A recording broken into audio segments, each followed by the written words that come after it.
In the shadow of America's deepest scars, where justice bent to skin color and mercy was a stranger, a 12-year-old boy waited to die. He was not a criminal. He was not violent. He was not even understood. Yet in 1891 Mississippi, that didn't matter.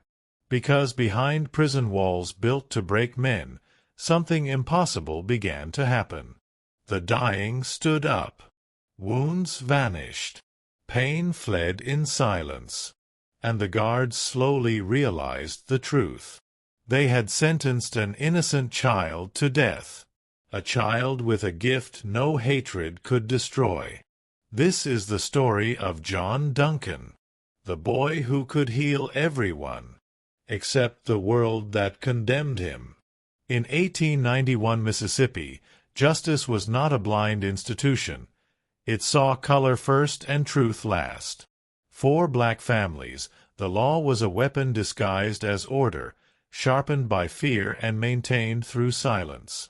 Courts moved quickly when a black body was needed to absorb white panic, especially after a crime involving white victims. Evidence was secondary, witnesses were optional, and childhood offered no protection. In this world, innocence was not something you proved, it was something you were denied. John Duncan was born into this system long before he ever stepped into a courtroom. When the two white girls were found dead, the community demanded blood before facts. Rumors traveled faster than reason, and suspicion settled on the nearest black child like a curse. John's presence near the scene was enough to condemn him, his tears twisted into guilt, his confusion framed as deceit. No investigator questioned why a small boy would remain near bodies if he were guilty. No one asked why flowers were placed gently in the girl's hands, an act of mourning rather than violence. The assumption was simple and deadly: a black boy must be capable of unspeakable evil. The trial was a performance meant to reassure white fear, not uncover truth. John's court-appointed lawyer barely spoke, while the prosecutor painted him as a monster in the body of a child. Witnesses contradicted themselves, timelines made no sense, and physical evidence was almost non-existent. Yet the jury did not deliberate long, because deliberation implies doubt, and doubt was a luxury reserved for white defendants. In less than a single afternoon, John's life was reduced to a verdict spoken aloud by men who never once looked him in the eyes. The law had finished its ritual. What made John's conviction especially cruel was not just his age, but the complete absence of motive or history of violence. He had no record, no reputation for cruelty, no prior accusations, only a quiet nature that made him easy to overpower. His parents were denied the chance to speak meaningfully in his defense, their grief treated as noise rather than testimony. The community understood what was happening but could do nothing, because resistance often led to more arrests, more deaths. Fear kept mouths closed, and silence sealed John's fate. This was how injustice sustained itself. John's case was not an exception. It was a pattern repeated across the South. Black children were tried as adults when it suited the narrative, stripped of vulnerability and labeled threats. The legal system did not see them as children who needed protection, but as symbols to be punished publicly. Each wrongful conviction sent a message: obedience was survival, and survival was never guaranteed. By sentencing John to death, the state reaffirmed its power over black life and black innocence. His story became another quiet entry in a long ledger of stolen futures. Even after his conviction, no official questioned the moral weight of executing a child. There were no appeals driven by outrage, no urgent calls for review from those in power. It took death, miracles, and shame for the state to finally admit its error, and even then, it did so softly. John Duncan's wrongful conviction exposes the truth beneath the law of that era. Justice was never meant to save him. It was designed to make an example of him. And in doing so, it revealed a system more monstrous than any crime it claimed to punish. When John Duncan entered Parchman Prison, his gift entered with him, unseen and unnamed. At first, it manifested as unease, a pressure in his chest whenever someone nearby suffered. He could feel pain the way others felt heat, sharp and impossible to ignore. Nights were the worst, when groans leaked through stone walls and fear hung thick in the air. John lay awake, trembling, absorbing anguish that was never meant for a child. The prison did not know it yet, but it was housing something it could not contain. The first healing happened quietly, almost by accident. A man burning with fever lay close to death, his breath rattling like dry leaves.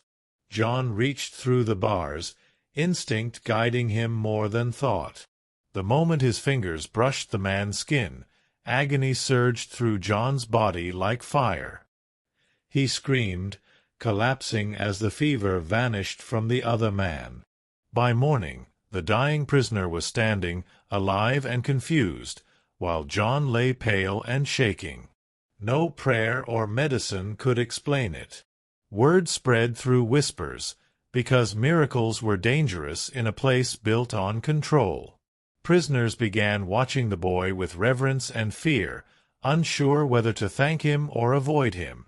Some knelt when he passed, others backed away, terrified of what such power might cost them. Guards noticed patterns. Men healed after being near John, wounds closing without infection, chronic pain evaporating overnight.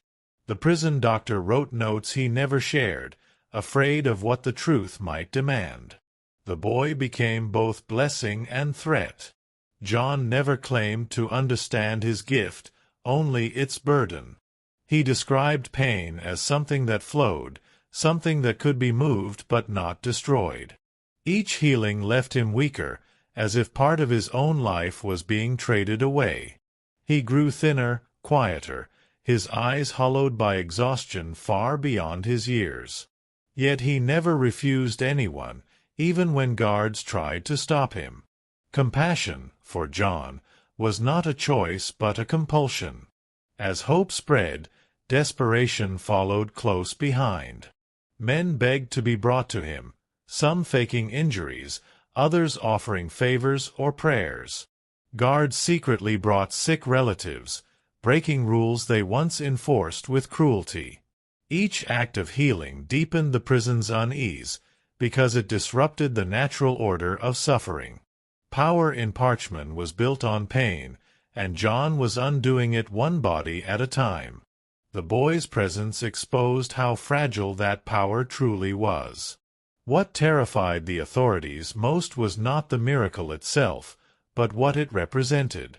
A condemned black child possessing something greater than the law unsettled every hierarchy they relied on. His gift made the innocent undeniable, his compassion undeniable, and therefore his execution unbearable to justify. Yet instead of freeing him, the system tightened its grip. In trying to cage John's gift, the prison revealed its greatest fear, that mercy might survive even in hell.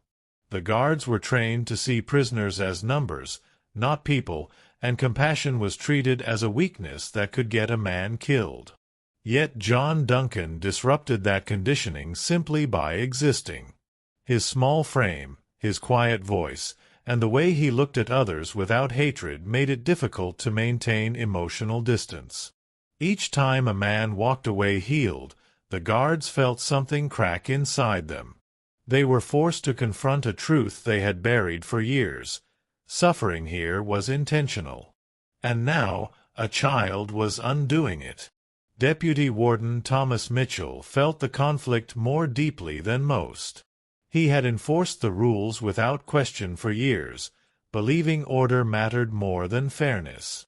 But watching John sleep on a stone floor, trembling after each healing, unsettled him in ways discipline never had. Mitchell began asking questions he had never allowed himself to ask before. Why was a child here?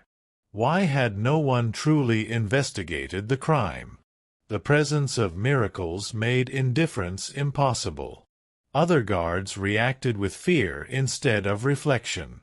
They whispered that John was cursed, or worse, dangerous.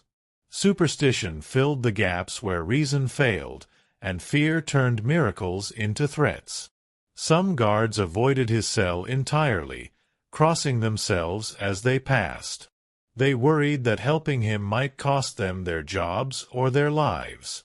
The system punished conscience swiftly, and they all knew it.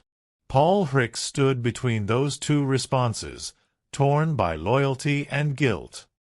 He had escorted men to their executions without flinching, telling himself it was not his place to judge.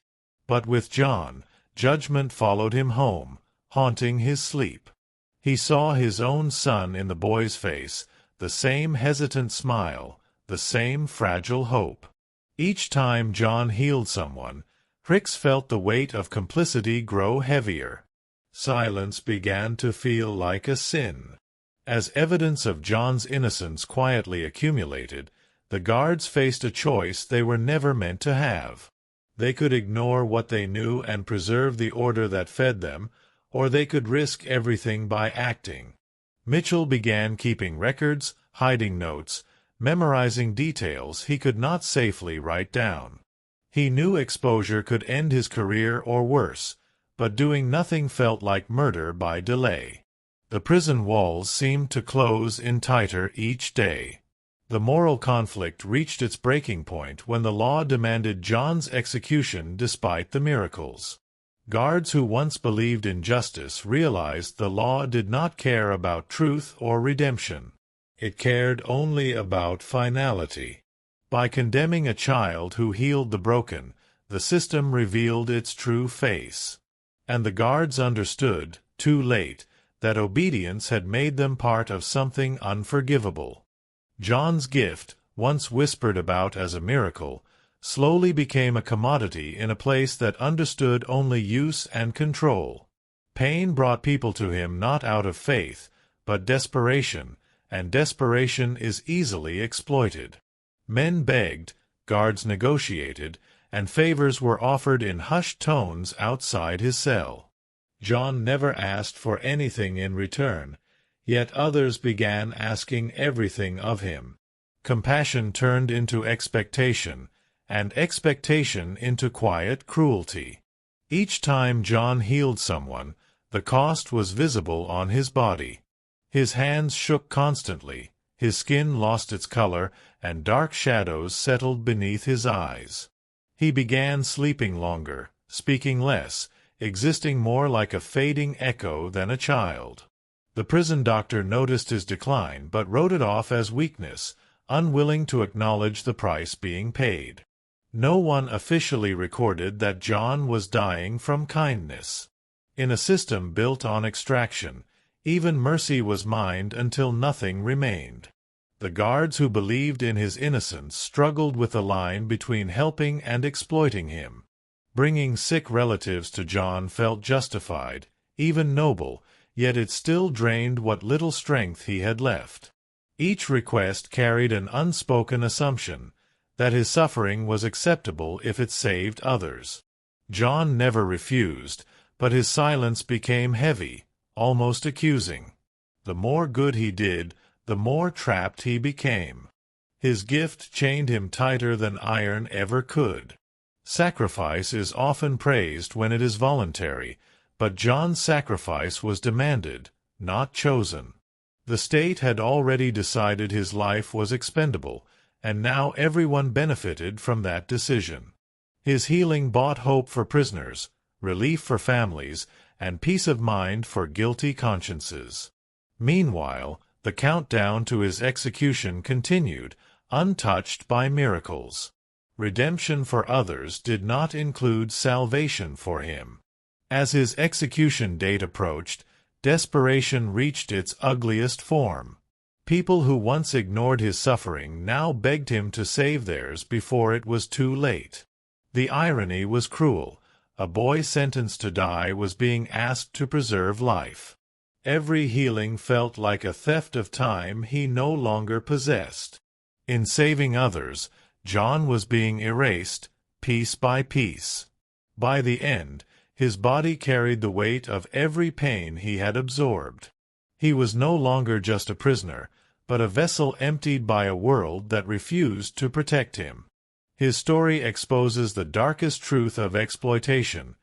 Even goodness can be abused when power goes unchecked. John's sacrifice did not break the system, it fed it. And that is what makes his fate not just tragic, but damning. John Duncan's death did not bring closure.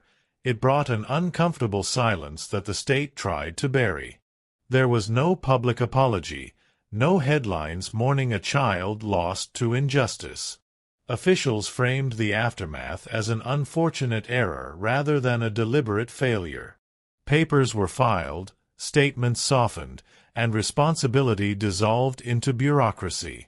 The system that had killed him moved forward as if nothing had happened. But truth has a way of resurfacing, even when whispered. Months after his passing, inconsistencies in the original case could no longer be ignored. Witnesses recanted, timelines collapsed, and a white drifter's name surfaced repeatedly in private conversations. Evidence that had once been dismissed was suddenly rediscovered, not out of conscience, but necessity. The state quietly overturned John's conviction, careful to avoid spectacle. There was no celebration of justice, only the cold acknowledgment that a mistake had been made. A life corrected on paper, but not in reality. For those who had known John inside Parchman, the reversal felt hollow. Guards who had watched him weaken understood that innocence recognized too late is still a form of guilt. Some left their posts, unable to reconcile their role in his death. Others stayed, carrying the memory like a private wound. John's absence haunted the corridors more than his presence ever had. His cell remained empty, but it never felt vacant. In the black communities surrounding Yazoo County, John became something more than a victim. He became a warning, a symbol, and a quiet martyr. Parents spoke his name in cautionary tones, teaching children how fragile life could be under the law. Elders spoke of his gift in hushed reverence, blending fact with faith. His story traveled orally, because written records could be erased, but memory endured. In remembrance, he found the dignity denied to him in life. The state never acknowledged the miracles, only the mistake. To admit more would have meant confronting its own brutality. By reducing John to a wrongful conviction rather than a stolen child, the system protected itself. Yet the legacy of his life refused to stay contained within legal language. Healing, sacrifice, and innocence left marks that law could not scrub away. His story forced listeners to ask what justice truly costs. John Duncan did not live long enough to see the truth acknowledged, but his legacy outlived the lie that killed him. His life exposed the cruelty of delayed justice and the emptiness of posthumous apologies. He healed others while being denied healing himself, and in doing so, revealed the moral bankruptcy of the world around him. History may list his case as corrected, but memory knows better. Some wrongs cannot be undone, only remembered.